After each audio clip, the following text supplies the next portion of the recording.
Dominant Protector. Credit to the author. 361 hanggang 70. Ang mga pangalan po na nandito ay galing sa mga name generator. Kaya kung meron man pagkakatulad sa mga pangalan ng totoong tao o lugar, ito ay tunay na hindi sinasadya. Ay, wala. Nag-uusap lang kami tungkol sa pagsunog ng ipis. Gusto pa ring marinig ni Yasi kung paano pinarusahan ni Terence sina Jerwin at Tyson. Walang paraan na maiinis siya sa kanya. Yasi, nasaan ang iyong karangalan? Lahat kayo ay nagsasalita. Galit na pinandilatan ni Cheryl kung paano itinatanggi ni Yasi ang lahat. Hehe, pagpapanggap ni Yasi na parang walang narinig. Tumalon mula sa sofa, tumakbo siya papunta kay Terence. Bilisan mo, Shield bro. Paano mo pinarusahan sina Jerwin Ann at Tyson?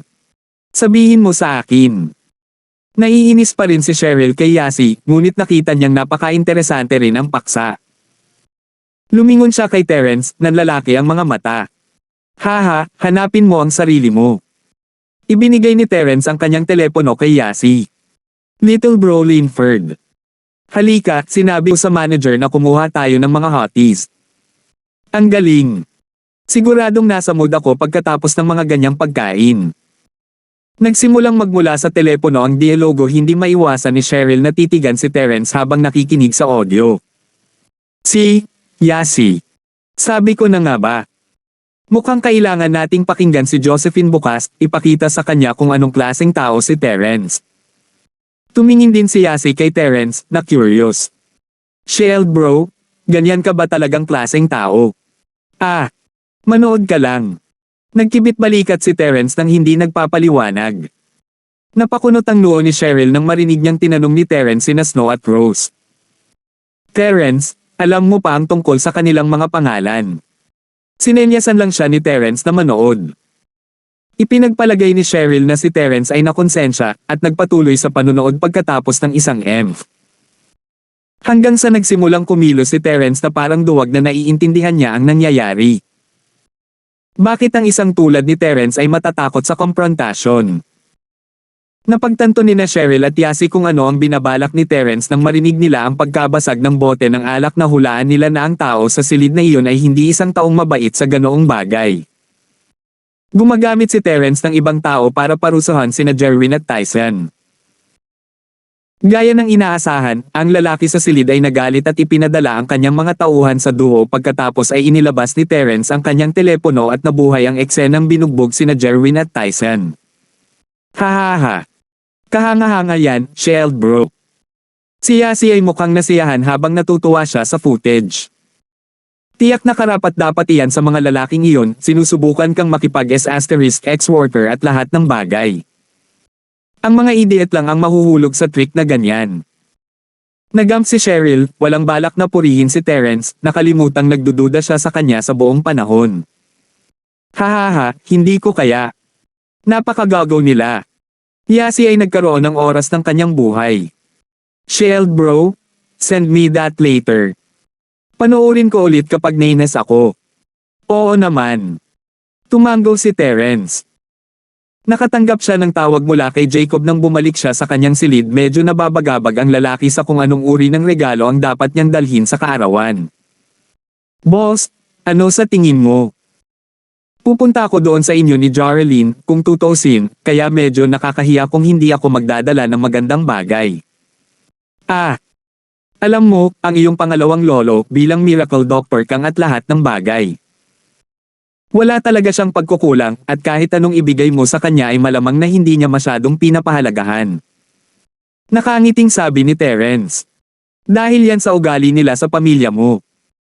Gaya nga ng sabi mo, ang pamilya mo at ang itsura niya ay parang nagkakasundo kayo pero hindi naman, di ba? Kung ganoon nga, iisipin nilang maramo ka at mahirap kung bibigyan mo sila ng kalokohang regalo, pero iisipin pa rin nila na nagsusumikap ka ng sobra-sobra, lampas sa kakayahan mo para lang mapabilib sila kung may makukuha ka sa kanila. Tao, tama na. Tumango si Jacob, naliwanagan. Kung si Harry iyon, iba ang lahat. Ituturing ng aking pangalawang lolo ang kahit isang pahina ng kanyang kaligrapya bilang kayamanan kung iregalo niya iyon sa kanya dahil siya ang kanyang direktang apo at lahat. Sige, Jacob, dahil boss ang tawag mo sa akin at lahat ng bagay ay aasikasuhin ko ito para sa iyo. Maghahanda ako ng malaki para sa kanya, ngunit bagay sa kanya kung maniwala siya o hindi. Sabi ni Terence pagkatapos ng ilang pag-aalinlangan. Oh, may maganda ka, boss. Natutuwang tanong ni Jacob. Ito ba ay anumang bagay na makapagpapaganda sa atin, boss? Oo, ngunit hindi ako sigurado kung maniniwala sila na ito ay mabuti. Sabi ni Terence. Will, it's fine kung hindi sila maniniwala. As long as the thought is there. Tumango si Jacob.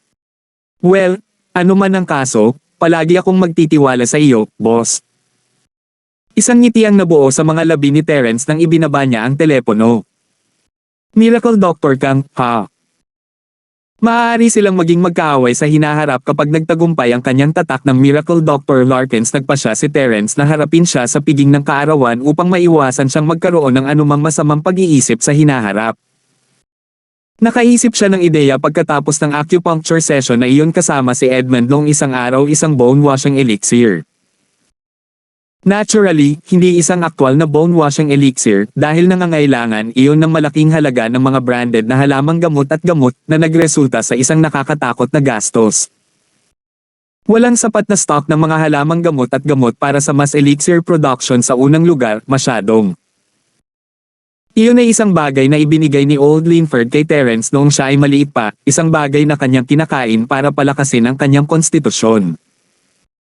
Pinatalsik nito ang mga lason mula sa katawan na nakamit ang parehong epekto ng paghuhugas ng buto. Si Terence, syempre, ay hindi kailanman magbibigay ng isang bagay na ganoon kaganda. Nag-iisip siyang gumawa ng kapalit, isang bagay na naglalabas ng mga lason ngunit sa mas maliit na sukat, isang bagay na hindi ganap na nililinis kahit ang mas malalalim na lason sa loob ng katawan. Hindi nito magagawang patibayin ang konstitusyon sa paraang magagawa ng tunay. Gayunpaman, magreresulta ito ng hanggang 10 taon ng pagpapahaba ng buhay, sa kondisyon na walang anumang malalaking problema sa katawan. Ito ay hindi isang himala na gamot o anumang bagay, isang bagay lamang na nag-aalis ng mga lason. Wala itong napagaling.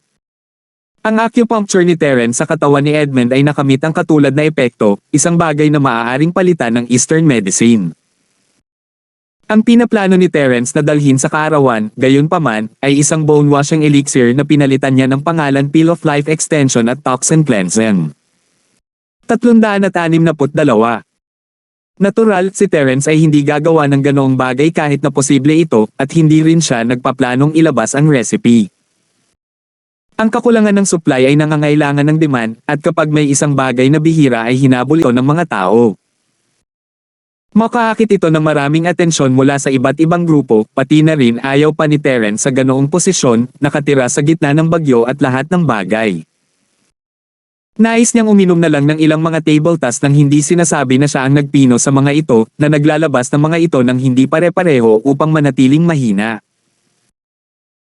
Pinaplano ni Terence na magbigay ng mga sample ng ilan sa mga masikat na tao noong nagsimula ang kanyang kumpanya ng Miracle Dr. Larkins, para mapataas ang kredibilidad nito at magsimula ng mga bagay-bagay ng malakas, ngunit ang hayaan si Miracle Doctor kang nasubukan para sa kanyang kaarawan ay magiging maganda rin.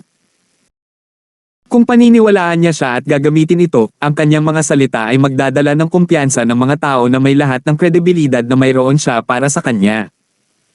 Kung hindi, iisipin lang ni Terence na sayang. Gusto sana niyang magsimulang magtrabaho sa mga table tasks pagkatapos ng kaarawan, ngunit binago ng tawag sa telepono si Jacob ang kanyang mga plano. Sa kabutihang palad para sa kanya, may oras pa para sa kanya upang gawin ito. Noong Sabado ng hapon, dumating ang tawag ni Jacob, at si Terence ay nagmaneho papunta sa Times Street stop para sunduin si Jacob. Ang ama ni Josephine na si Josiah Duran ay inoperahan noong Lunes, at tinutulungan ni Josephine ang kanyang ina sa ospital. Iniisip ni Terence na kunin siya pagkatapos makuha si Jacob. Ipinaliwanag din ni Jacob kung sino si Joralyn sa kanyang mga magulang, na sinasabi na siya ay matalik na kaibigan ni Josephine, na ang kasintahan ay si Terence, ang kaibigan ni Jacob. Ang mga magulang ni Jacob ay hindi nag-alinlangan sa kwento, talagang naisip nila na ito ay isang magandang bagay na isinama ni Jacob ang kanyang mga kaibigan dahil siya ay palaging ayaw na pumunta sa bahay ng kanyang pangalawang lolo. Hindi siya pumayag kahit na sa kabila ng madamdaming imbitasyon, walang ideya ang mga magulang ni Jacob sa uri ng panunuya na ibinato ni Harry kay Jacob sa ilalim ng tila normal na ibabaw. Ipinarada ni Terence ang sasakyan sa hintuan ng bus ng Time Street at sumakay si Jacob. "Boss, sunduin muna natin si Joralyn, nasa bahay na siya."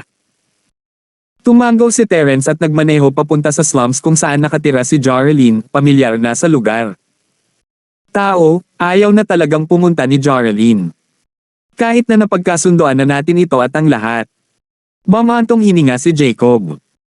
Halos hindi siya sumagot ng oo pagkatapos ko siyang kausapin muli, ngunit sino ang nakakaalam kung babalikan niya iyon. Normal lang iyon, makikilala niya si Harry, kung tutuusin, itong permanenteng tinak sa kanyang puso. Maiintindihan niya na magdadalawang isip siya pagdating ng panahon. Sabi ni Terence. Nasaktan siya noon ni Harry, ngunit ang paggamit mo ng ganitong paraan para makalimutan niya siya ay hindi nangangahulugan na hindi mo dapat isipin ang kanyang nararamdaman.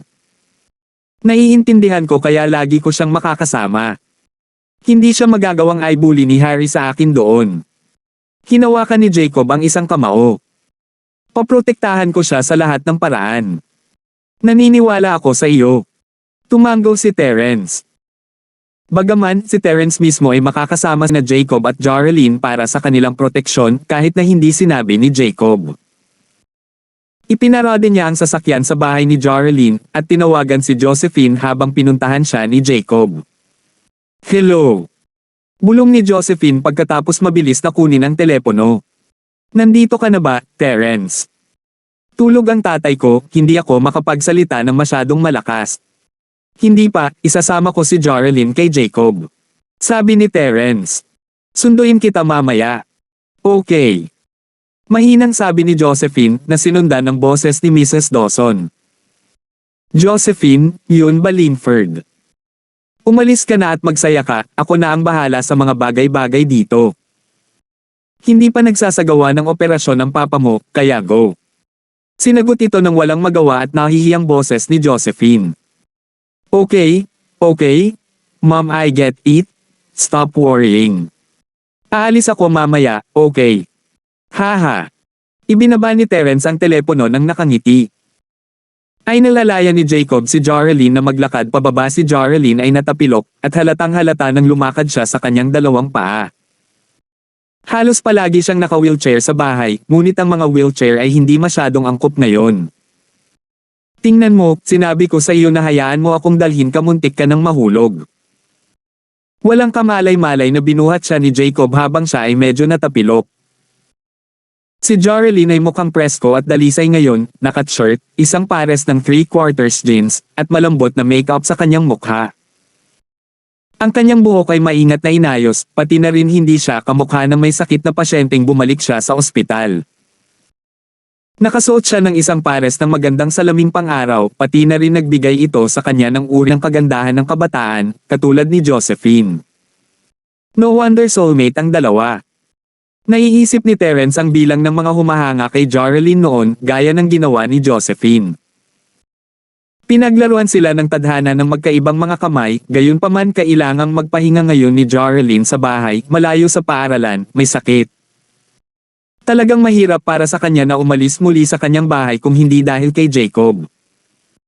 Hindi pa siya lubusang nagbubukas, pero mas masaya siya kaysa dati. Lalo siyang magliliwanag kung hindi dahil sa kanyang binti. "Ang ganda mo talaga ngayon, Joralyn." Puri ni Terence. Ang isang tulad ni Joralyn ay higit na nangangailangan ng tiwala sa ngayon, kailangan niya ng patuloy na paghihikayat. Talaga. Bahagyang ibinaba ni Joralyn ang kanyang ulo. "Natatakot akong mapahiya si Jacob." "Hindi naman, bakit ako mahihiya sa isang kasing ganda mo?" Sabi ni Jacob. "Pero, ang binti ko." Alam ni Joralyn na sinusubukan siya ni Jacob na aliwin, at least, hindi kailanman sinabi ng kanyang mga magulang ang totoo tungkol sa ganitong bagay. "Huwag kang mag-alala tungkol dyan," sabi ni boss, "may paraan siya para pagalingin ka." Nakipag-eye contact si Jacob kay Terence. Tama, boss. Gusto ni Jacob na bigyan ng pag-asa ni Terence si Joralyn kahit na hindi niya ito mapagaling ngayon, gusto ni Jacob na magkaroon ng tiwala si Joralyn. Alam niya ang tungkol sa medikal na kakayahan ni Terence pagkatapos ng lahat. Jacob, maaari mong ihinto ang pagsisikap na pagalingin ako kahit ang mga doktor sa ospital ay nagsasabi na wala ng pag-asa, mamantong hininga si Joralyn, ang kanyang mga mata ay malayo. Maaari itong gumaling, ngunit kailangan ko ng ilang mga materyales para doon. Kailangan kong bumalik sa bahay upang kunin ang mga ito. Sabi ni Terence.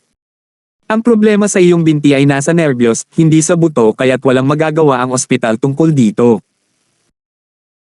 Ang nervyos ng tao ay mas marupok at hindi alam sa karamihan ng mga kaso, ang mga ospital ay walang magagawa tungkol sa mga patay na nervyos, ngunit kung titingnan natin ito ng Eastern na gamot, ang mga nervyos na iyon ay naharang lamang at hindi dumadaloy hanggat maaari nating malagpasan ang pagbara na iyon. 363. Hindi definitibo ang sagot ni Terence, hindi niya tahasan na sinabi kay Joralyn na tiyak na magagamot niya ito, posible lang. Ngunit iyon ay lalong nagpasaya kay Joralyn dahil kung sinabi ni Terence na siya ay gagaling ng may katiyakan, iisipin niyang inaalaw siya nito. Ang mga salita ni Terence ay talagang nagbigay ng kumpiyansa kay Joralyn. Terence, mapapagaling mo ba talaga ang binti ko? Si Joralyn ay parehong nagulat at natuwa, maging si Jacob ay nakatingin kay Terence ng may pag-asa. Oo, ngunit huwag magmadali. Ngumiti si Terence. Hindi naman talaga problema. Si Terence ay may ilang gamot sa bahay na nagpasigla sa mga nervyos, isang bagay na ibinibigay sa kanya ng matanda upang pasiglahin ang potensyal ng kanyang katawan.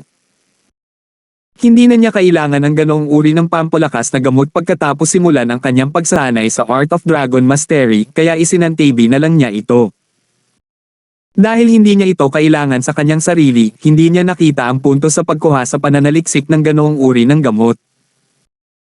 Kahit na hindi siya bumalik sa kanyang lumang tahanan para sa mga materyales, makukuha niya ang lahat ng recipe kung gagawa siya ng sarili niyang pagsasaliksik, o tatawagan si Old Linford. Oo. Tumango si Joralyn, excited. Pangarap niya, kung tutusin, ang makalakad tulad ng iba. Nabuhayan siya ng loob ngayong binigyan siya ni Terence ng pag-asa muli. Si Jacob, sa kabilang banda, ay lubos na natuwa sa pagbabago ng ugali ni Joralyn. Kinausap niya ito tungkol sa mga kagiliw-giliw na bagay na nangyari sa paaralan, kabilang ang mga kabayanihan ni Terence, ang kanyang mga sampal at sipa kay Roaming at Leandro. Siguradong maswerte si Josephine na nakilala ang amo mo. Mabait siya, at maganda rin ang pakikitungo niya sa kanya. Malinaw na masaya si Joralyn para kay Josephine, ang kanyang kasintahan ay napakaraming beses na mas mahusay kaysa kay Harry na iyon. Hindi ba't mabait din si Jacob sa iyo? Dagdag ni Terence. Oo, follower mo ako? Kung tutuusin, boss. Naman ako ang mabait mong ugali. Madamang sabi ni Jacob. Haha, humajijek si Joralyn. Nagmana. Hindi mo siya tatay. Hindi makapaniwala si Josephine nang sumakay siya sa kotse. Joralyn. Ikaw. Napakaganda mo.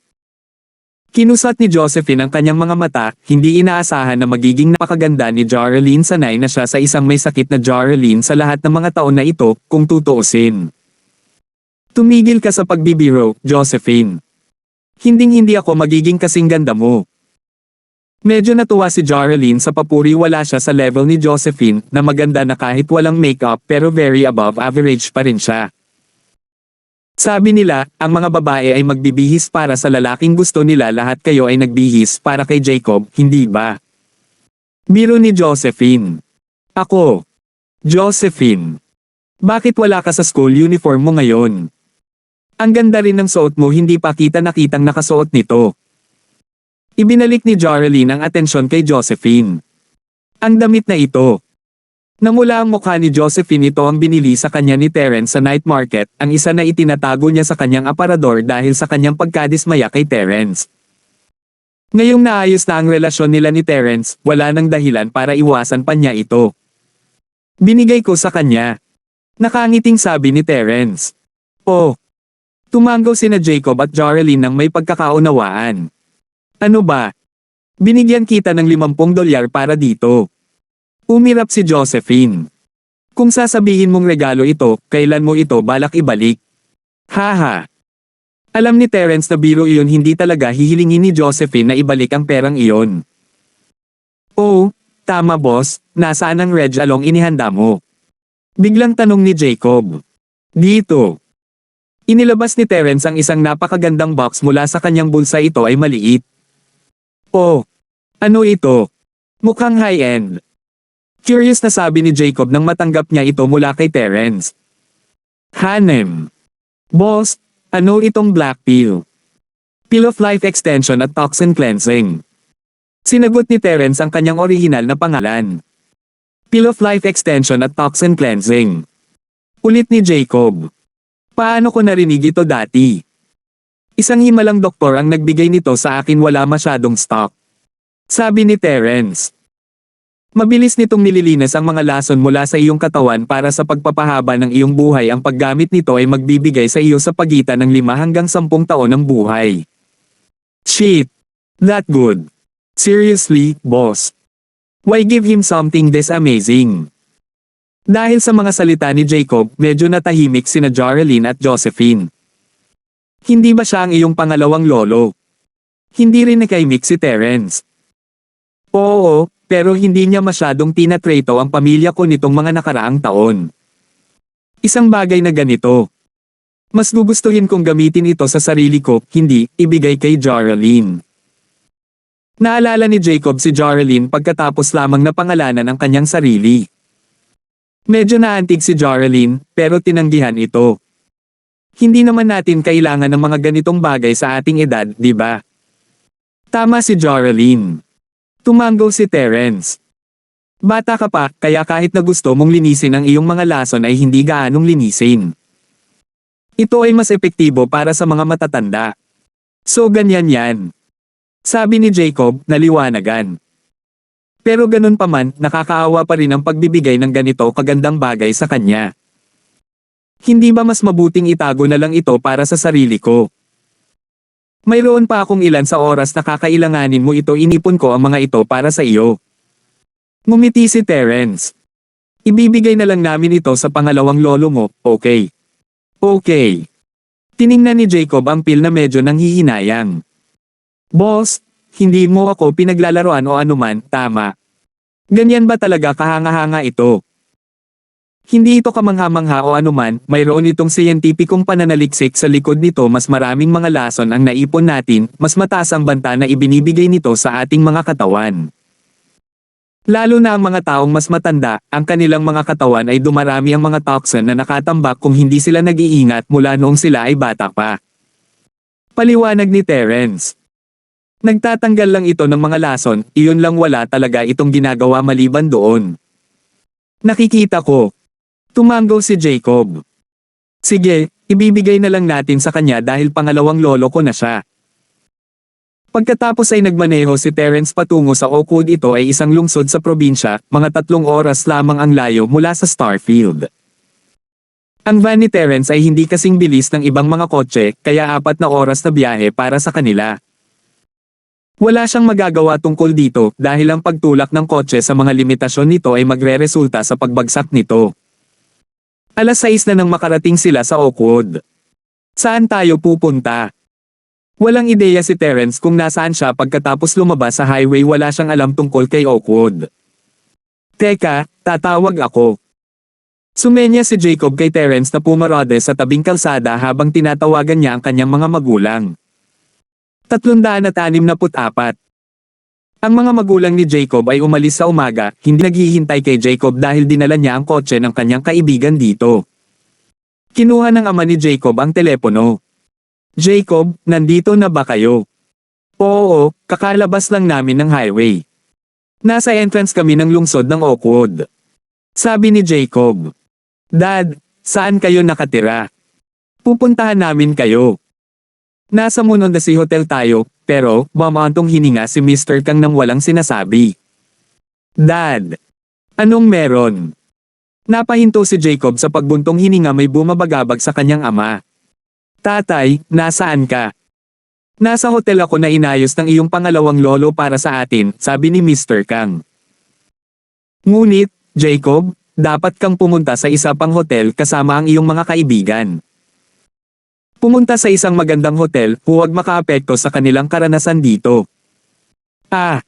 Napakurap si Jacob. Bakit, Dad? Hindi ba nila tayo nakuha ng mga hotel room? Napabuntong hininga si Mr. Kang. 3 lang ang iniwan nila sa isang kwarto. Hindi ka namin hahayaang tumira dito mag-isa, di ba?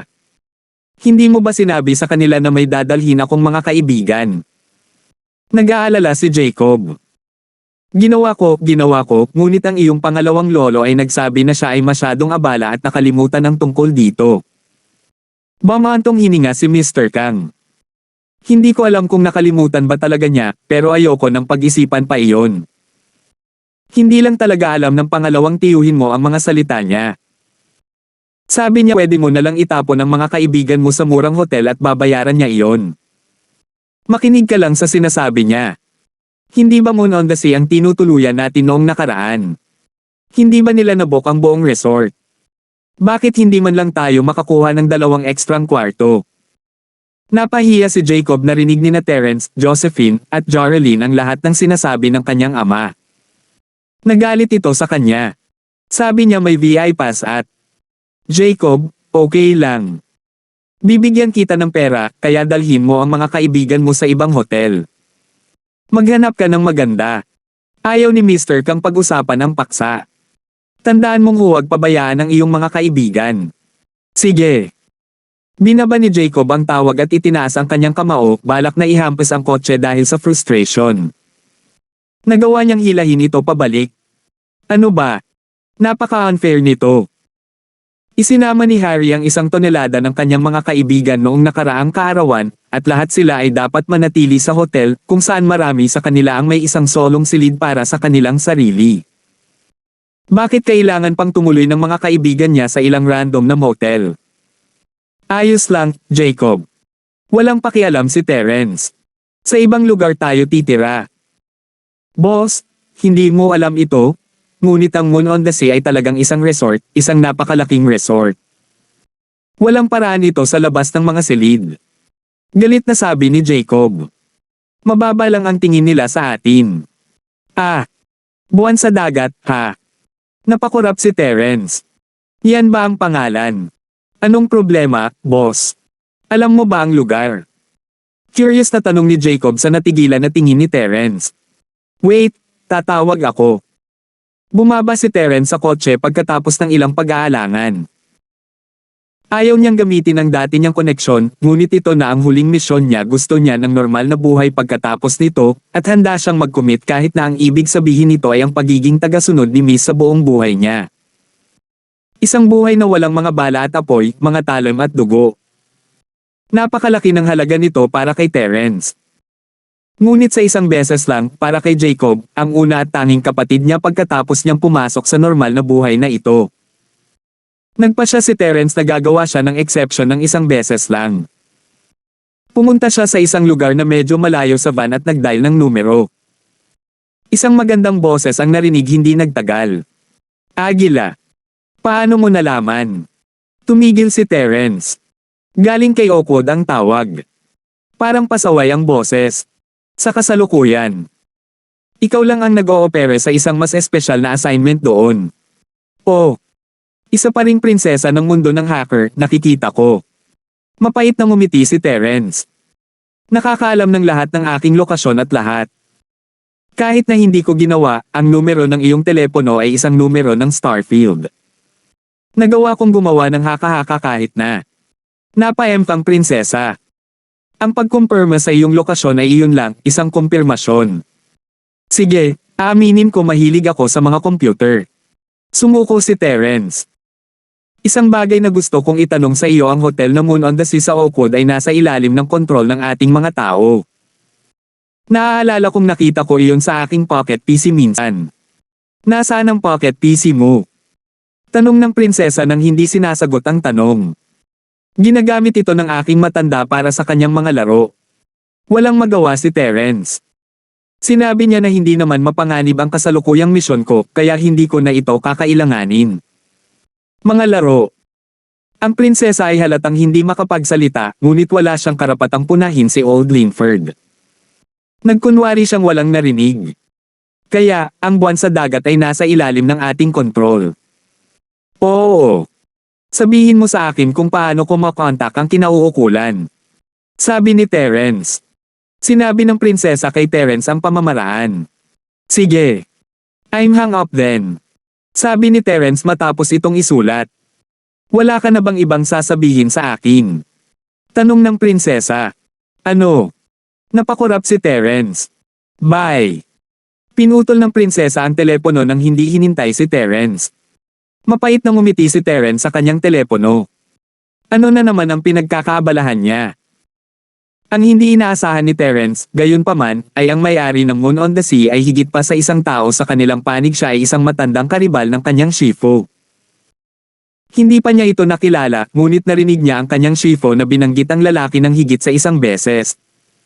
Dinial ni Terence ang kanyang numero. Hello. Sino ito? Umalangaw-ngaw ang malalim na boses ng isang lalaki mula sa kabilang dulo. Tito Sean. Sinubukan ni Terence. Ikaw. Hindi alam ng inaakal Tito Sean kung sino ang lalaking ito. Ako si Terence. Sabi ni Terence. Halatang nabigla si Sean sa paghahayag na iyon tumahimik siya na parang sinusubukang tunawin ang pangalan. Boss, inside student. Ako iyon. Sabi ni Terence. Pakisabi sa akin ang iyong codename at codeword sa organisasyon. Malinaw na maingat na tao si Sean. Eagle. Sabi ni Terence bago magsalita ng English combination password. Paumanhin, Master Linford sumusunod lang sa protocol. Biglang naging mas passionate si Tito Sean. Any instructions? 365. Mga tagubilin. Wala akong anumang mga tagubilin. Si Terence ay isang espesyal na kaso, ngunit kahit na ito ay isang elder na kanyang kausap, isang matandang kaaway ng kanyang shifu. Gusto ni Terence, natural, na maging mas mapagpakumbaba. Tito Sean, ito ay isang kahilingan para sa iyong tulong. Sabihin mo lang kung ano ang kailangan mo. Medyo nagalit si Tito Sean. Ikaw ang tagapagmana ng amo, ang iyong mga salita ay ang mga salita ng amo. Okay, kaya eto ang bagay, dumadalo ako sa kaarawan ng aking kaibigan sa pangalawang kaarawan ng lolo kasama niya, ngunit wala ng mga silid na natitira. Mayroon ka bang mga pwesto para sa amin sa iyong lugar? Tanong ni Terence. Iyon ba? Natigilan si Sean sa pagiging simple nito. Kaarawan ba ni Kang Leikay? Kang ang apelyido, Miracle Doctor Kang. Hindi ko alam kung Kang Leikay o hindi. Nanlamig si Terence sa pala no wonder mayaman ang lalaki. Isang direktang pagsasali ng mga karakter na Leikay ay magiging comp money. Siya iyon. Nakangiting sabi ni Tito Sean. Nabook na ng mga kangs ang buong resort pero may sarili akong villa doon, hindi para sa komersyal na gamit. Punta ka na lang. Sige, pupunta ako ngayon. Tatawagan kita pagdating ko doon. Tiniyak ni Terence na bibigyan siya ng paalala. Ako ay kasalukuyang isang mag-aaral. Naiintindihan ko. Nakangiting sabi ni Tito Sean, hindi siya magtatanong tungkol sa mga pagkakakilanlan at layunin ni Terence. Binaba ni Terence ang tawag at bumalik sa kotse. Tapos na, na. Pumunta saan? Napakurap si Jacob. Sa Moon on the Sea Resort na iyon. Sabi ni Terence habang pinaandar ang sasakyan. Akala ko wala ng kwarto. Boss, may koneksyon ka ba doon? Nasa sabik si Jacob. Pwede rin tayong manatili sa Moon on the Sea. Oo. Tumango si Terence. Ang may-ari ay isang matanda sa akin. Jesus, boss. Kahanga-hanga ka. Hangang-hanga si Jacob kay Terence, ngayon nag-aapoy ang kanyang mga mata, ipinagmamalaki na makakabalik siya. Ayaw naman siyang patuloyin ng pangalawang tiyuhin niya, di ba? Aba, heto siya, papunta sa sarili niyang lugar nang hindi inabala ang mga kwartong inihanda niya.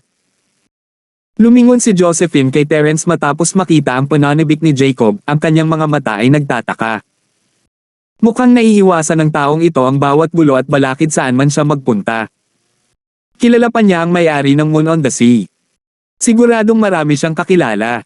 Haha. Sige, huminahon ka. Hindi lang basta kwarto, Villa. Ngumiti si Terence kay Jacob. Villa. Seryoso. Dilat na dilat ang mga mata ni Jacob. Nabalitaan ko na ang Moon on the Sea ay mayroon lamang 30 villa at 10 lamang ang mga ito ay hindi para sa negosyo. Oh, boss, kilala mo ang may-ari kaya syempre kumuha tayo ng isang villa. Hindi alam ni Terence kung saan ang resort, ngunit kinuha niya ang GPS niya simula sa kanyang Beetle at inilagay ito sa kanyang sasakyan. Isa itong napakasikat na resort, kailangan lang niyang i-type ang pangalan para makakita ng malinaw na ruta. Ang pangalawang tiyuhin ni Jacob, ang ama ni Harry, ay kasalukuyang nakatayo sa tarangkahan ng Moon and the Sea, binabati ang mga bisita. Ang unang tiyuhin ni Jacob, sa kabilang banda, ay ang CEO ng kumpanyang Miracle Doctor Kang Medicine. Siya ay isang figure na mas mahalaga kaysa sa pangalawang tiyuhin ni Jacob, at kasama ang ilang mas malalaking bisita sa loob ng hotel. Boss, iyan ang aking pangalawang tiyuhin, at ang nasa tabi niya ay si Harry. Itinuro ni Jacob ang mga tao, ipinakilala sila kay Terence. Jacob. Napapikit si Jaralyn sa takot nang makita ang anyo ng lalaki. Ito ay isang taong minsang kinaiinisan niya, ngunit ang mga emosyong iyon ay hindi na niya naiintindihan. Pag-ibig pa ba? O ito ba ay poot o takot? Mahigpit na hinawakan ni Jacob ang kamay ni Jaralyn. Huwag kang mag-alala, ayos lang. Nandito ako, at nandito rin ang boss ko. Walang mambubuli sa iyo. Medyo natatakot pa rin ako. Halatang kinakabahan si Jaralyn, mukhang ayaw niyang bitawan ang braso ni Jacob. Ayos lang, kung hindi ka pa handa, yumuko ka lang at ipikit ang iyong mga mata, ayos lang, pag-aaliw ni Jacob. Okay. Ginawa ni Jaralyn ang iminungkahi ni Jacob. Nagpabusina si Terence sa riles na nakaharang sa kanilang dinadaanan. Tiningnan ni Harry ang kotse ni Terence at naiinip na naglakad papunta sa isang security guard. Maaari ba kayong magsabi sa mga sasakyan na dumaan sa likod? Ilang beses ko bang sasabihin ito? Nakakairita ang mga bisita natin. Oo, Master Kang. Maingat na sabi ng security guard. Lumingon siya para tingnan ang plaka ng van ni Terence. Hindi niya kilala ang sasakyang ito. Isa ba itong delivery van para sa hotel? Tinawag niya dito si Harry Second Master Kang. Dumaan sa likod ang mga sasakyang pang-delivery. Si Harry ay tumakbo ng walang pasensya at iniwas ang kamay kay Terence. Hindi ako delivery guy, nandito ako para manatili sa hotel. Medyo natahimik si Terence. Ito na ang pangalawang beses na napagkamalan siyang delivery guy. Ang hotel. Nabook na ng pamilya ko ang buong lugar, wala nang natitira pang mga kwarto. Pumunta sa ibang lugar. Tumalikod si Harry at umalis nang hindi na pinapansin si Terence. Hindi siya mapakali na makipaglokohan sa isang estranghero. Kumunat ang noo ni Jacob at lumabas ng sasakyan. Harry, ako at ang aking mga kaklase nandito kami para ipagdiwang ang kaarawan ng pangalawang lolo. Oh. Malinaw na nagulat si Harry sa hitsura ni Jacob. Hindi ba niya hiniling sa kanyang ama na sabihin sa kanila na huwag pumunta sa Moon on the Sea at manatili sa ibang lugar? Hindi masyadong nagustuhan ni Harry si Jacob. Hindi siya binigyan ni Jacob ng respeto anuman noong nakaraang kaarawan, kahit na parang kapatid na siya sa kanya at lahat ng bagay. Medyo napahiya siya dahil sa panlalamig ni Jacob. Pagkatapos ng lahat, ang bawat iba pang kamag-anak ay pinaulanan siya ng papuri at paggalang. Ngunit sino siya sa akala ni Jacob? Siya ay isang Kang, oo, ngunit isang Kang mula sa ibang branch. Wala siyang pake sa kanya. At narito siya, iniisip na siya ay mainit na bagay. Ipinagpalagay ni Harry na isinama ni Jacob ang kanyang mga kaibigan para ipakita kung gaano kalakas ang mga Kang, na ang kanyang pangalawang lolo ay si Miracle Doctor Kang. Ngunit matagal nang naiinis si Harry kay Jacob. Walang paraan na maibibigay niya ang gusto niya. Dahil gusto ng lalaki na maging spotlight, kaya napagpasyahan ni Harry na ipahiya siya sa pamamagitan ng paghiling sa kanyang ama na sabihin sa ama ni Jacob na wala ng mga silid na natitira, na maghanap sila ng murang motel. Akala niya ay mapapahiya si Jacob na hindi na niya muling susubukang magpakitang gilas. 366 Lumingon si Harry para tingnan ang kanyang ama, at nakita niyang kakaiba rin ito na pagsabihan na niya ang ama ng kanyang Jacob, na miss ba ni Jacob ang balita? Jacob, hindi ba sinabi sa iyo ng iyong ama? Ang resort ay puno, hindi kami nagayos ng isang silid para sa iyo at sa iyong mga kaibigan. Inosenteng sabi ni Harry. Paano to, pwede kayong tumira sa motel doon sa mga kaibigan mo. 30, $40 sa isang gabi, kayo na muna ang bahala at sabihin sa akin kung magkano bukas. Naku, hindi na kailangan pang problemahin ka, Harry, nakapag-book na kami ng kwarto dito. Mahinang sabi ni Jacob. Hindi namin kailangan ng arrangement mo. Hanem. Ano? Natigilan si Harry. Nag-book ka ng kwarto dito. Imposible. Nabook ko na lahat ng business room dito. Ano ba ang gusto mong hilahin? Hindi ko sinusubukang humila ng kahit ano. Nagkibit balikat si Jacob, natutuwa sa pagkabaliw ni Harry. Jacob, alam kong ayaw mong mawala ng mukha sa harap ng mga kaibigan mo, naiintindihan ko talaga. Ginawa ito ni Harry na totoo, ngunit malakas din sa parehong oras upang marinig ng mga kaibigan ni Jacob sa van. Ngunit kailangan mong maunawaan na ang mga dumidalo sa kaarawan ng aking lolo ay pawang mga taong may napakataas na posisyon, at kahit sila ay hindi nakakakuha ng mga silid. Walang paraan na maaari kaming magayos ng anuman para sa iyong mga kaibigan. Isa pa, hindi ka rin direktang apo ni Lolo, hindi ka talaga namin maisasama sa pamamahala sa mga silid na iyon. Hindi mo kailangang mag-alala. Hindi man lang nadismaya si Jacob. Yung mga bukas para sa negosyo maaring lahat ay nakabok, ngunit hindi sa mga hindi bukas para sa negosyo, di ba? Iyon ang aming nabok. Dahil doon, kinailan ni Jacob ang riles at bumalik sa kotse, hindi na pinansin si Harry. Ikaw. Halos mabulunan si Harry sa galit, may kakilala bang trabahador si Jacob dito? Nakuha ba niya ang sarili niyang kwarto ng empleyado o ano? Napaka-frustrate na hayaan siyang tumakbo ng ganito. Kalimutan mo na, Harry. Sabi ng ama ni Harry sa wave ng kamay. Mababa rin ang tingin niya sa pamilya ng kanyang pamangkin, pero matanda pa rin siya, ayaw niyang lumampas sa dagat. Ano ba? Isipin mo na ikaw ay isang malaking shot. Sumigaw si Harry, hindi napigilan ang sarili. Sasakyan ang tawag mo dyan. Hindi ka ba nahihiya sa sarili mo? Sige, Harry, ang lolo mo ay nagmamalasakit sa kanyang reputasyon, huwag mong ipahiya ang iyong sarili sa harap ng mga tagalabas. Siya ay isang malayo ang kamag-anak pa rin, hayaan mo lang siyang gawin ang gusto niya kung gusto niyang magpakitang gilas. Hindi ito nagdudulot sa kanya ng anumang malaking benepisyo o anumang bagay. Umiling si Cedric bago lumingon sa isang Audi na nakangiti. Mr. Wang, dumating ka. Nakipag-ugnayan si Terence kay Tito Sean pagkapasok sa resort, kinailangan niyang hikayatin siya na huwag bumaba para batiin siya ng personal at ipadala sa halip ang isang taong pinagkakatiwalaan niya. Bagaman kahit ang pinagkakatiwalaang tao ay hindi alam ang tunay na pagkakakilanlan ni Terence.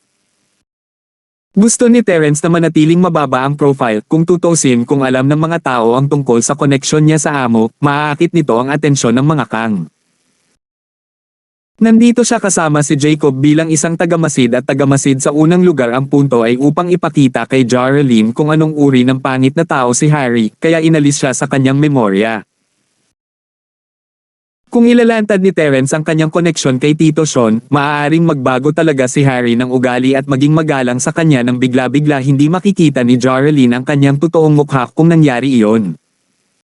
Master Linford, ikinagagalak kitang makilala. Pinadala ako ni Mr. Sean. Isang 30 taong gulang na lalaki ang naglakad papunta sa kotse ni Terence na may mabibilis na hakbang, walang kahit isang bakas ng panghahamak sa kanyang mga mata patungo sa rundown na van na si Terence ay nagmamaneho, walang hinala at puno ng paggalang. Ako si Joseph Lee, pwede mo akong tawaging Lee, Master Linford. Dapat ay sinabi sa kanya ni Tito Sean ang numero ng plaka para makumpirma niya ang pagkakakilanlan ni Terence ng napakabilis. Ihatid mo na lang kami sa villa, Mr. Lee. Magalang na sabi ni Terence. Pakiusap, sumama ka sa akin, Master Linford. Tumango si Joseph. Dapat ba akong sumakay sa iyong kotse, o ikaw at ang iyong mga kaibigan ay papasok sa akin? Itinuro ni Joseph ang isang SUV sa di kalayuan habang nagsasalita. Sumakay ka na, Mr. Lee, ako na ang magdadrive. Sabi ni Terence. Iniwan ito ni Joseph at sumakay sa van ni Terence.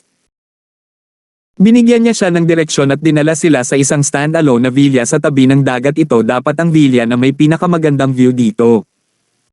May karatula sa pintuan ng villa, not for business. Master Linford, ang paghahanda ay ginawa, maaari kang lumipat kaagad. Sabi ni Joseph habang inaabot kay Terence ang name card niya. Maaari mo akong kontakin kung may mangyari, Master Linford. Sige, salamat. Inilagay ni Terence ang name card. Walang gaanong masabi si Joseph, tumango siya at umalis. Nagkaroon ng demand para sa mga taong tulad niya, mga taong nagtrabaho ng hindi nagtatanong o nagsasabi ng labis. Master Linford. Boss, hindi ka naman talaga isa sa malalaking young masters mula sa mayamang pamilya, di ba? Di ba sabi mo may mayaman kang kamag-anak? Si Jacob ay malinaw na nasa sabik sa kung paano si Joseph ay nakikipag-usap kay Terence. Boss, sabihin mo sa akin ng totoo. Isa ka bang maalamat na young master? Mukha ba akong isa? Mapait na ngumiti si Terence. Yung kapatid mo ay tinatawag mong young master, okay. Hey! Jarelyn. Sa sandulan na sana ni Jacob si Terence nang makita niya ang luhaang mukha ni Jarelyn, tumalon siya, nagulat. Fen, huwag kang umiyak. Anong problema? Narinig din ni Terence at Josephine ang paghikbi, lumingon upang makita ang mga mantsa ng luha sa mukha ni Jarelyn. Ngunit pareho sina Terence at Josephine ay hindi alam kung ano ang sasabihin. Ito ay nasa loob ng inaasahan. Ang muling pagkikita ni Jarelyn kay Harry, kung tutuusin, ay sapat na para maapektuhan ang kanyang marupok at wasak na puso, kahit na nakita niya lang siya sa malayo. Si Jacob lang ang maaaring nandyan para sa kanya ngayon, hindi na kailangang magsabi ng kahit ano sina Terence at Josephine. Jacob, gusto mo bang tulungan si Jarelyn sa loob at kausapin muna siya? Iminungkahi ni Terence. Okay. Tumango si Jacob at mabilis na pumasok kasama si Jarelyn sa kanyang mga bisig. Maghintay tayo sa labas ng kaunti. Mamantong hininga si Terence at ipinarada ang van sa labas ng villa, pinatay ang makina. Siguradong mahirap si Jarelyn. Mamantong hininga din si Josephine, umiling-iling habang nakatingin kay Jarelyn at Jacob na naglalakad palayo. Sana ay malampasan niya ito pagkatapos ng lahat ng ito. 367. Sana nga. Tumango si Terence. Lahat ng tao ay may kanya-kanyang problema, mukhang medyo komplikado rin ang pamilya ni Jacob. Ang kanilang relasyon sa isa't isa ay hindi masyadong tunay at maganda. Oo, ganyan ang malalaki at mayayamang pamilya. Mas maganda sa amin na mga mahihirap. Dagdag ni Josephine. Walang mana na ipaglalaban ng isa't isa, mas kaunting problema. Kamusta ang pinsan mo? Tanong ni Terence. I don't know why these people keep referring to their coins using sibling terms, what the hell? Sabihin mo sa akin kung gusto mong gamitin ko ang mga terminong ginagamit nila o kung gusto mong gumamit ako ng pinsan. Ibinigay ko sa kanya ang pera, dapat ay binayaran na niya ito, ngunit hindi ako nakatanggap ng anumang mga tawag mula sa kanila. Tinutulungan ko ang aking ina sa ospital kasama ang aking ama at lahat ng bagay. Sabi ni Josephine. Ngunit huwag kang mag-alala. Ibabalik ko sa iyo ang pera na iyon para sigurado. I wasn't telling you to return it or what, hindi mo na kailangang isipin masyado. Huwag mo ring i-pressure ang pinsan mo tungkol dyan. Sabi ni Terence. Okay. Mahinang sagot ni Josephine, itinaas ang kanyang ulo. Talagang hindi mo kailangan na bayaran ko ito. Ayoko. Sabi Terence. Bakit ang bait-bait mo sa akin? Ang mga mata ni Josephine ay nakatuon kay Terence, hindi kumukurap habang tumataas ang kanyang emosyon. Ako ba, hindi ako ganoon kabait, di ba? Napakamot si Terence sa kanyang ulo, medyo para sa kanya ang direktang titig ni Josephine. Tumawa si Josephine, biglang ginawa ni Terence ang tensyonado na sitwasyon. Maglalakas loob ka bang maging mas mabait sa akin? Gustong tanungin ni Josephine kung pinaplano niyang gugulin ang natitirang bahagi ng kanyang buhay kasama siya, ngunit nagpa siya na huwag na dahil iba na ang mood ngayon. Nakakahiya at magiging awkward din sa pagitan nila, sino ang nakakaalam kung ano ang mangyayari sa hinaharap. Kaya nagpa siya si Josephine na makipagbiruan ng kaunti kay Terence. Oo. Tumango si Terence. Hahaha, tumawa si Josephine, masaya. Huwag mong kalimutan ang sinabi mo. Kamusta ang tulog natin ngayong gabi? Sumagi sa isip ni Terence ang pag-iisip dapat kasama ni Jacob si Jarlene, kaya dapat kasama niya si Josephine. Hindi mapigilan ni Terence na matuwa. Kaya niya. Makakatulugan ko si Jarlene, obviously. Si Josephine, natural, alam kung ano ang kinukuha ni Terence. Huwag kang mag-isip ng ganyang bagay. Talagang imposible bago magpakasal. Pinagpawisan si Terence nakita ba ni Josephine ang kanyang intensyon. Pinag-isipan ito ni Josephine at naramdaman niyang medyo mapuwersa itong ilagay pagkatapos ng kasal. Marami ng mag-asawang naninirahan bago ang kasal. Nagdagdag siya ng ibang panuntunan, nag-aalalang mabaigo si Terence. Hindi bababasa, hindi hanggat hindi mo ako dinadala sa iyong mga magulang. Ako ay tunay na ulila. Mamantong hininga si Terence, medyo naninira sa sarili. Tumingin si Josephine kay Terence na nanlalaki ang mga mata nang hindi makapaniwala. Ikaw, ulila ka na. Oo. Tumango si Terence. Hindi ko pa alam kung sino ang tunay kong mga magulang. I'm sorry. Hindi inaasahan ni Josephine na magiging ulila si Terence, hindi naaangkop ang kanyang mga salita. Hindi ko alam. Magkunwaring wala akong sinabi. Okay lang na sanay na ako. Umiling si Terence. Ngunit mayroon akong isang matandang lalaki na nangungulit sa akin sa lahat ng oras sa bahay, at isang mahigpit na she-folk, masyadong. Sila talaga ang aking mga matatanda, kaya hahayaan kitang makilala sila minsan. Oo. Mamantong hininga si Josephine, gamaan ang pakiramdam na si Terence ay hindi nalulungkot o anuman. Masaya rin siyang marinig na gusto siyang iuwi ni Terence sa kanyang matanda at she-folk. Hindi niya alam kung anong uri ng mga tao sila, ngunit tiyak na hindi sila ordinaryong tao. Ang pagpayag ni Terence na dalhin siya sa kanila ng ganoon ay isang patunay din ng kanyang pagtanggap sa kanya. Akala ni Josephine na si Terence ay isang young master pero wala pala siyang mga magulang. Pakiramdam niya ay mas malapit na siyang makilala si Terence. Alam niya na wala sa kanya ang mabangis na aura ng young master na iyon sa paligid niya, ngunit inakala niya na ito ay dahil lamang sa pagkakaroon niya ng mabuting pagiging magulang. Dahil sa pagiging ulila niya, lubos siyang nagulat. Bagamat ngayong naayos na iyon, hindi na siya natatakot na hindi na maging sapat para sa kanyang mayaman at makapangyarihang pamilya. Ito ay isang bagay na pinakapag-aalala niya. Mas nabawasan ang hindi magandang pakiramdam niya ngayong wala na ang pag-iisip na iyon. Boss, pwede na kayong pumasok. Tulog si Jarlene. Si Josephine ay abala sa pag-iisip tungkol sa background ni Terence nang tawagin sila ni Jacob. Medyo nakasimangot si Josephine, sobrang solid niya ang bonding ni Terence and everything too. Bakit kailangan pang hadlangan ni Jacob? Bumaba siya ng kotse, nalilito habang binibigyan siya ng masamang tingin. Hindi ka ba natatakot na gisingin si Jarlene sa ganoong volume? Ako. Hindi naglakas loob si Jacob na sumagot, sinubukan niyang ipaliwanag ang sarili ng mahina. Napaka-soundproof ng villa na ito. Sa isang umakyat si Josephine kay Jacob at humakbang ng mabigat sa kanyang mga paa bago pumasok sa villa. Walang ideya si Jacob kung ano ang nangyayari, nilinggan niya si Terence nang walang magawa. Boss, anong meron kay Bianan? Bakit galit na galit siya? Paano ko malalaman? Baka hahalikan niya ako nang pigilan mo siya. Nagkibit balikat si Terence. Seryoso. Sinira ko ang sandaling iyon. Sinabi ng mukha ni Jacob kay Terence na pakiramdam niya ay karapat-dapat siyang tumapak. No way, I'm such a criminal. Galit sa akin ngayon si sis-in-law. Hindi pinansin ni Terence si Jacob, nilock niya ang van at sumama sa kanya. Si Josephine ay nasa sofa ng sala kasama si Jaralyn na nakahiga sa kanyang tabi, natutulog. Anong hapunan natin? Tahimik na tanong ni Terence.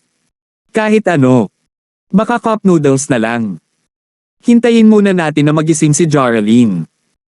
Tiningnan ni Josephine ang oras sa kanyang telepono hapunan na, ngunit tulog si Jaralyn. Ilang saglit lampas 8:00 na nang magising si Jaralyn, medyo bumuti na ang pakiramdam at hindi na mahiyain. Naantig siya nang marinig niya kung paano naghihintay sa kanya ang lahat para sa hapunan. Sorry, pinag-alala ko kayo. Fen, pumunta talaga kami dito para sa'yo, don't mind US. Ikinaway ni Josephine ang kanyang kamay. Kami ang magiging pinakamasaya kung malalampasan mo ang iyong trauma. Oo, Jaralyn. Nagugutom ka ba? Hinihintay ka ni boss. Sabi ni Jacob. Ako. Magiging okay ako sa kahit ano. Umiling si Jaralyn. Kakainin yata natin ang available. Sa tingin ko maraming lugar ang sarado ngayong gabi na. Ang mga restaurant sa resort ng Moon on the Sea ay dapat nakasalukuyang puno ng mga bisita ng pamilya kang hindi magiging angkop ang pagpunta doon kasama si Jaralyn ngayon. Ang pagkakakilala kay Harry, may pagkakataon na magsabi siya ng mga nakakainsultong bagay para lalo pang malungkot si Jaralyn, mas pinili ni Terence na huwag maghapunan doon. 368. Bukas ay ang kaarawan, isang mahalagang kaganapan. Si Harry ay hindi tatawanan si Jaralyn o ano paman dahil pareho pa rin silang Jacob sa iba kahit na may pagkakaiba sila. Kung talagang ganoon ka-immature si Harry at inatake si Jacob ng panunuya o anumang uri, kung gayon siya ang tatawanan ng iba. Iyon ang dahilan kung bakit bukas ay ang perpektong araw para sa Jaralyn na magkaroon ng conclusion kay Harry. Silang apat ay aalis kaagad pagkatapos ibigay ni Jacob ang regalo. May instant noodles dito, ayusin na natin ito. Binuksan ni Terence ang isang glass cabinet at inilabas ang mga instant na pagkain tulad ng instant noodles, kanin, at sausage. Ang mga tao dito ay hindi mapili noong una, ayos lang basta may makakain. Nagpahinga silang lahat pagkatapos kumain. Tinulungan ni Josephine si Jaralyn sa isang silid sa itaas nang hindi man lang binigyan ng pagkakataon si Terence o Jacob. Walang pakialam si Terence, ang relasyon niya kay Josephine ay hindi naman talaga opisyal na relasyon ng mag-asawa. Wala rin silang sinabi tungkol dito sa isa't isa. Kakalapit lang nila, yun lang, syempre hindi sila matutulog sa iisang kwarto. Si Jacob naman ay bahagyang nadismaya. Oh, akala ko makakalapit din ako kay Jaralyn at sa lahat. Darating ang mga pagkakataon. Tinapik ni Terence ang balikat ni Jacob. Wala sa magandang mood si Jaralyn ngayon, kaya kahit na nag-iisip kang gumawa ng iba pang bagay ay hindi siya magiging interesado. Maghintay na lang tayo hanggang sa ayusin natin ang lahat ng ito kay Harry at palayain siya, di ba? Tama, boss. Nagmamadali yata ako. Guilty na sabi ni Jacob. Pakikinggan kita. Haha. Tumawa si Terence. Matulog na tayo. Dahil doon, nagtungo si Terence sa isang silid sa ibaba nang magsimulang sundan siya ni Jacob. Boss, hintayin mo ako. Bakit mo ako sinusundan? Lumingon si Terence, nagulat. Hey, I wanna sleep with you, boss, nakangiting sabi ni Jacob. What the fuck? Isang lamig ang bumaba sa gulugad ni Terence. Akala ko ba gusto mo si Jaralyn? Mali ang ginagawa mo, boss. Gusto ko lang makipag-chat, yun lang. Pinagpawisan si Jacob, hindi nakapagsalita. Nag-aalala lang ako kung ano ang iisipin ng mga magulang ko tungkol kay Jaralyn bukas. Kumurap si Terence, kaya walang mali sa oryentasyong sexual ng lalaki. Mag-chat tayo. Hindi naman big deal. Napabuntong hininga si Terence. Depende lang ito sa iniisip mo. Mabait na babae si Jaralyn, pero hindi siya pinalad sa isang relasyon. Sa tingin ko maiintindihan ng mga magulang mo kung sasabihin mo lang sa kanila ng tapat. Oo, ganoon din ang palagay ko, ngunit pakiramdam ko. Medyo walang basehan. Iniisip ko na kung magiging matagumpay kami ni Jaralyn at lahat ng bagay at pagkatapos ay sasabihin sa kanila ang tungkol sa relasyon. Pakiramdam ko ay mas matatagalan pa nila ito. Pero walang oras. Napabuntong hininga si Jacob. Siguradong malalaman ng mga magulang ko ang tungkol sa atin bukas, nag-aalala ako na hindi nila ito magugustuhan. Tagumpay ha. Huwag kang mag-alala, mabibigyan kita ng pagkakataon sa lalong madaling panahon. Si Terence ay nag-iisip tungkol sa pagkakaroon ng isang kinatawan, masyadong si Jacob ay isang mahusay na kandidato, lalo na sa kanyang katayuan bilang kamag-anak ni Miracle Dr. Kang. Ang Miracle Dr. Larkins ay makakapagdulot ng malaking kaguluhan sa merkado. Kahit na ang mga pasyente ay nag-alinlangan sa gamot ni Miracle Dr. Larkins sa una, tiyak nilang ipagpalagay na si Jacob ang may recipe para sa Golden Creation kapag nalaman nila ang tungkol sa relasyon iisipin nila na siya ay humiwalay sa kanyang pangalawang lolo. Talaga. Tuwang-tuwa ang mga mata ni Jacob. Boss, masyado kang mabait sa akin. Ha? Magpahinga ka na. Kakailanganin mo ito para labanan si Harry bukas. Paalala ni Terence. Tama, pupunta ako ngayon. Tumanggaw si Jacob at umalis para sa sarili niyang silid. Umalis lahat sina Terence, Jacob, Josephine, at Jorelyn sa villa ng alas 9 sa ikalawang araw pagkatapos kumain ng instant noodles para sa almusal.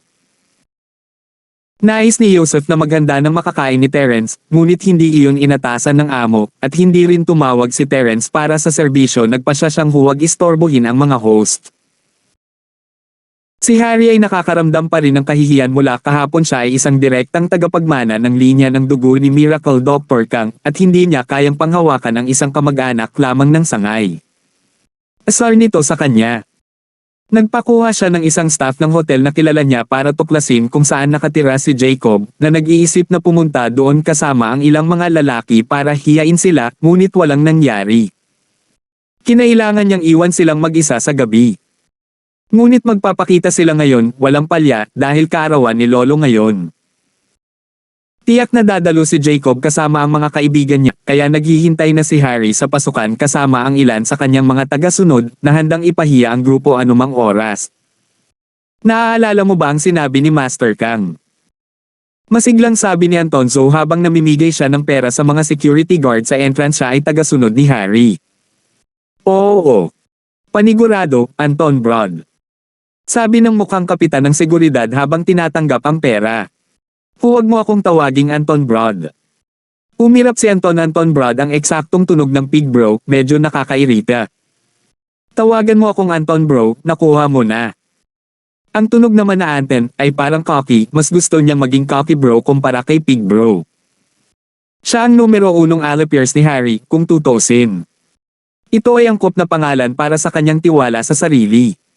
Oo, Anton bro. Sabi ng security captain.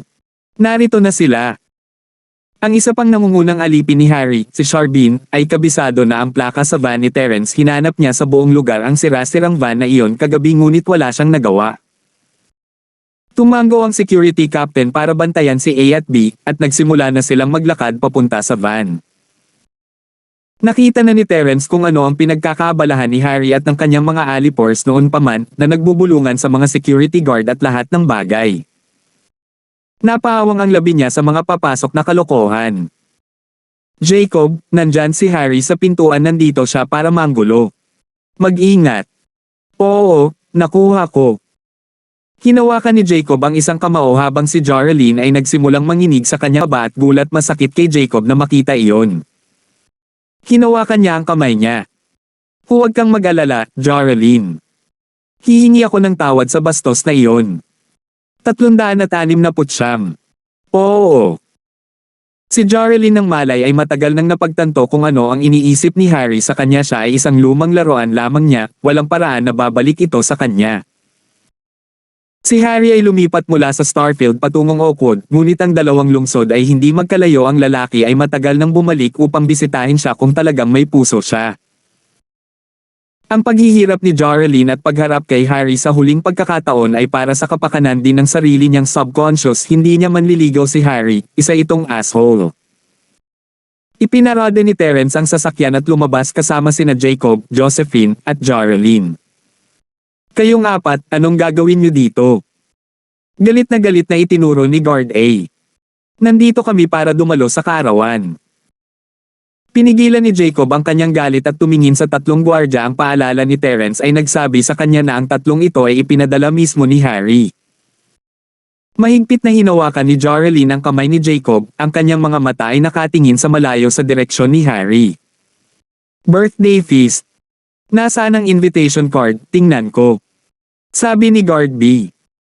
Bakit ako magkakaroon ng invitation card para sa kaarawan ng aking pangalawang lolo? Kumunat ang noo ni Jacob. Ang iyong pangalawang lolo. Sino ang iyong pangalawang lolo? Lahat kayo ay conmen, hindi ba? Sabi ng security captain, full of confidence. Ang aking pangalawang lolo ay si Miracle Dr. Kang. Naiinip na si Jacob. Sinasadya niyo lang kaming hinahadlangan. Nakaharang sayo. Anong pinagsasabi mo? Ang pagtama ni Jacob sa marka ay ikinagalit ng kapitan. Tingnan ninyo ang inyong mga sarili, nakasuot ng 30 trapo ng dolyar. Sino ang maniniwala na si Miracle Dr. Kang ang pangalawang lolo ninyo? Malamang na lahat kayo ay sinungaling, hindi ba, narito upang makakuha ng libreng pagkain. Sino ang sinasabi mong sinungaling? Si Jacob ay nagsimulang magtrabaho. Hinailan ni Terence si Jacob para pakalmayan siya. Nilinggan niya ang kapitan ng gwardya at mahinang nagsalita. Anong pangalan mo? Bakit ko sasabihin sa inyo ang pangalan ko? Makinig dito, kayong mga sinungaling ay umalis na kayo ng mabilis o tatawag ako ng mga pulis. Malamig na ngumiti ang kapitan, hindi pinansin ang tanong ni Terence. Mukhang kailangan kong tawagan si Joseph. Ano ang problema ng kanyang mga tauhan na nagtutulak sa mga bisita? Umiling si Terence at nagsimulang hanapin ang name card. Hanam, nasaan ang name card na iyon? Oh, eto na. Ang pagbato ni Terence ng pangalan at name card ni Joseph ay nagpatigil sa kapitan. Syempre alam niya kung sino si Joseph, iyon ang pinagkakatiwalaang tao ng amo. Siya ang namamahala sa tuwing wala si Mr. Sean, isang direktang kinatawan. Kahit na ang isang malaking security manager ay wala sa harap ni Joseph, lalo pa ang isang maliit na security captain na tulad niya. Tinulungan niya si Harry na guluhin si Terence dahil lang sa pera, pero hindi ganoon kadali kay Terence. Ang hindi kasiya siya kay Harry ay resulta sa walang pera, ngunit ang pag-asar kay Terence ay mangangahulugan ng pagkawala ng kanyang trabaho. Bro, huwag. I was ignorant. Please don't make that phone call. Gusto ng kapitan na umiyak kaya ang nagmamaneho ng van na ito ay ang tunay na malaking shot. Kahit na ang pakikisama niya kay Joseph ay isang normal na pagkakaibigan, hindi ipagsapalaran ni Joseph iyon kay Terence alang-alang sa ilang maliit na security captain. Para kay Joseph, isa siyang extra na walang bigat sa kanyang pangalan. Hindi mahihirapan si Joseph na maghanap ng kapalit para sa posisyon na ito sa susunod na araw. Si Harry naman ay hindi pinapansin ang usapan ni Terence sa kapitan. Nakatingin siya sa babaeng nakatayo sa tabi ni Harry, si Joralyn. Master Kang, ang babaeng iyon sa tabi ng iyong tulala na pinsan, bakit kamukha niya ang babaeng itinapon mo? Si Anton ay may pagtataka sa kanyang mukha habang itinuro niya si Joralyn. Ha! Pare, sa tingin ko siya talaga ang asong iyon na si Joralyn Lyson. Ang mga mata ni Harry ay puno rin ng hindi makapaniwala. Hindi ba siya nabangga ng kotse? Bakit buhay pa siya? Ewan ko ba? Binigyan ko yung driver na yun ng 500,000 para masigurado kung namatay siya, bakit nandito pa siya? Nagulat si Anton. Sayang ng pera. Anton, huwag mo nang banggitin yan. Umirap si Harry. Paano na pag-usapan ng lalaki ang tungkol sa pagkuha ng isang tao na gumawa ng pagpatay ng basta-basta? Buti na lang at nakagawa na silang tatlo ng krimen noon pa.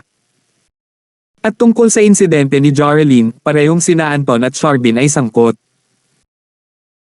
Hehe, tayong tatlo lang ang nandiyo. Napagtanto din ni Anton ang kanyang pagkakamali. Hindi ito biro, maaari silang makulong dahil dito.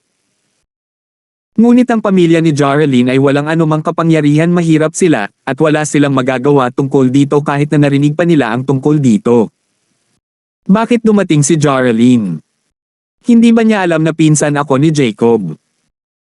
Naguguluhan si Harry sa pakay ni Joralyn na bumisita. Hindi siya pupunta rito para hiyain ang sarili kung alam niya iyon. Hindi sumagi sa isip niya na narito si Jarlene para manggulo at makakuha ng ilang benepisyong kabayaran, imposible iyon. He would never give her anything, and she wasn't stupid enough to not know that hindi sana siya pumunta dito para lang ipahiya ang sarili. May iniisip kami para ipahiya sila, di ba? Nandyan na ang ticket namin. Pero na. Nakangiting mungkahi ni Anton. Tingnan natin kung ano ang gusto ng babaeng ito. Si Harry ay talagang nagiging curious din. Umalis na kayo. Kinawayan ni Anton ang security captain, pinaalis sila, hindi nila pinansin ang nangyari sa pagitan ni Terence at ng kapitan, at inakala na ang grupo ay nakatanggap na ng kahihiyan. Oo.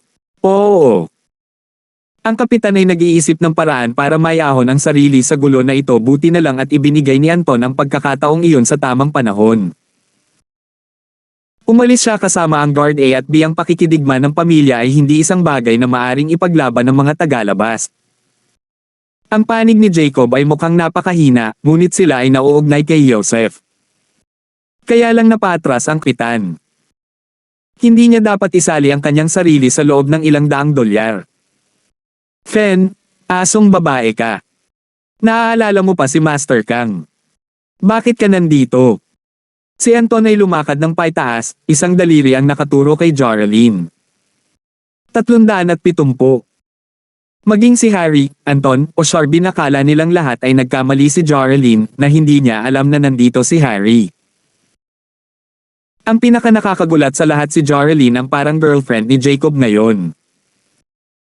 Nanginginig sa galit ang buong katawan ni Jarlene, mahigpit niyang hinawakan ang kamay ni Jacob, puno ng puot at espiritu ang kanyang mga mata.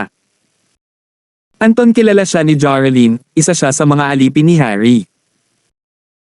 Palagi siyang naglalakad sa likuran niya noong kasama pa niya si Harry, tinatawag itong sis-in-law at kinakausap ito ng matamis.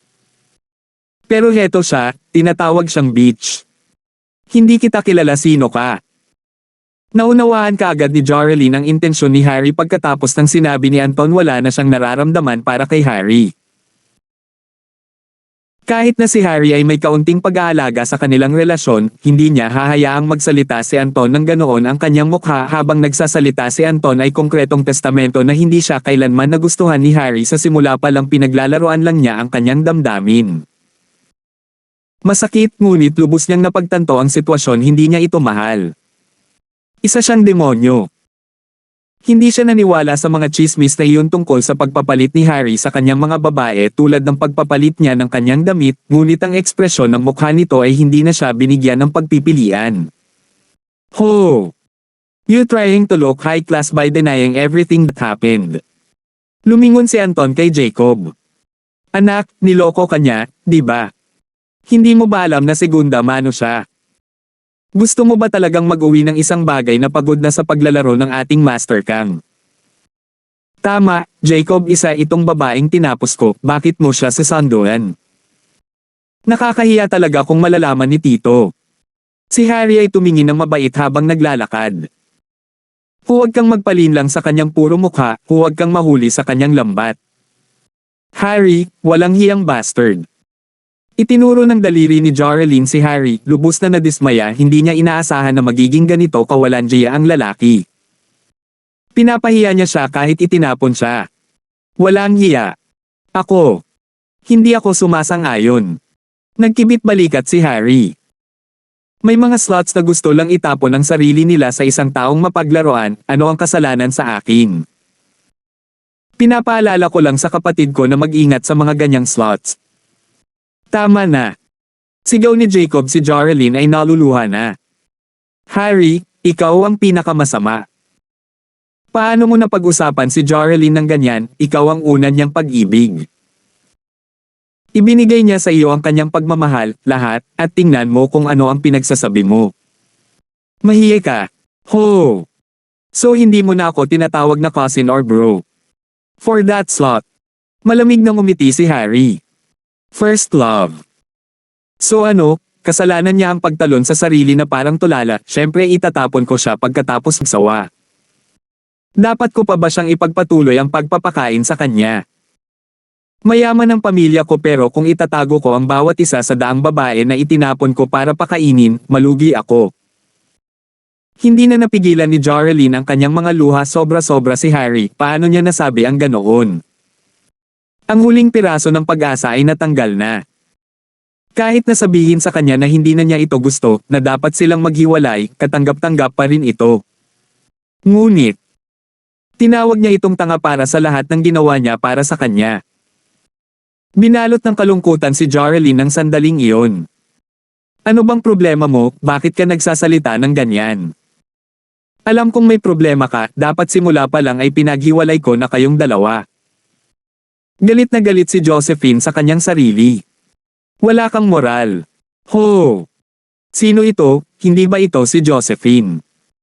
Ilang taon na ang nakalipas, lalo kang gumanda. Ano ito, boyfriend mo? Wow! Tumingin si Harry kay Terence, bakas ng selos ang dumaan sa kanyang mga mata. Hinabol niya si Jorelyn bilang alternatibo matapos mabigang makuha si Josephine ang kanyang kabiguan ay isang bagay na lagi niyang inaasar. Tingnan mo ang kotseng minamaneho niya.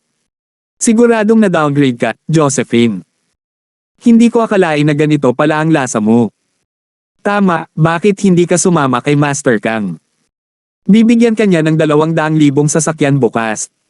Tumalon si Anton at nagsimulang mangako. Walang paraan na magkakaroon ka ng kinabukasan sa fuckface na iyon. Ayaw ni Terence na isangkot ang kanyang sarili sa mga gawain ng pamilya ni Jacob. Ito ay kanyang negosyo, kung tutuusin, at ang pagpayag na siya mismo ang humawak nito ay ang pinakamahusay na paraan ng pagkilos. Si Terence ay isang tagamasid lamang na siniguro na ang sakit ni Jorelyn ay hindi kumilos. Ngunit ang Anton na iyon ay pinupukaw siya sa problema at tinatapakan ang kanyang mukha. Fuckface. Hindi na magiging Terence si Terence kung ganoon na lang ang tingin niya sa mukha niya. Isang malutong na sampal ang dumaan sa pisngi ni Anton na nagpabagsak sa kanya sa lupa sa susunod na sandali. Sumigaw si Anton sa isang alulong at bumagsak sa lupa pagkatapos ng 3 pag-ikot bago dumura ang 2 dagwang ngipin, ang kanyang pisngi ay namamaga na parang dumpling. Seguridad! Seguridad! Kunin sila! Tumawag si Anton pagkatapos na bumalik sa katinoan. Sinaktan talaga siya ni Terence. Kasalukuyang nasa malayo ang guard captain, nag-e-enjoy sa drama sa pagitan ng 2 kang-party nang sinampal ni Terence si Anton sa mukha. Ang problema dito ay ang pag-iyak ni Anton para sa seguridad. Ang kapitan ay nasa isang mahirap na posisyon dahil siya ay nagsisisi na hindi lumayo sa kaguluhan. Siya ay nasa isang hindi pagkakasundo. Ang pagpasok niya ay makakaasar kay Terence, at hindi pa niya alam kung anong uri ng relasyon ang mayroon siya kay Joseph. Hindi ito magtatapos ng maayos, sigurado iyon. Ngunit hindi niya kayang baliwalain si Anton. Kakakuha lang niya ng ilang daang dolyar mula sa kanya, kaya hindi na tama ang makipaghiwalay sa kanila ngayon. Si Anton ay nakatingin din sa kanila. Sila ang security ng resort, walang paraan na hindi na lang nila ito baliwalain. Nang pinag-iisipan ng kapitan ang kanyang susunod na aksyon, dumating ang isa pang pangkat ng seguridad. Ang pinuno ay isang matabang kapitan. Anton bro, anong problema? Ang taong grasa ay si Dengo, isang security captain na namamahala sa lounge. Nakatanggap siya ng 2,000 dolyar na pulang pakete kanina mula sa pamilya Kang at pinagsilbihan sila sa abot ng kanyang makakaya. Nakahinga ng maluwag ang unang security guard nang dumating si Dengo. Talagang natuwa siya sa mga nangyayari. Siya ay hindi kailanman sa mabuting pakikipag-ugnayan sa Dengo na iyon. Medyo nakakaliw na makita kung ano ang magiging resulta ng pagtatanong ni Dengo. Salamat po at sinamahan ninyo ako. Ingat lagi mga master.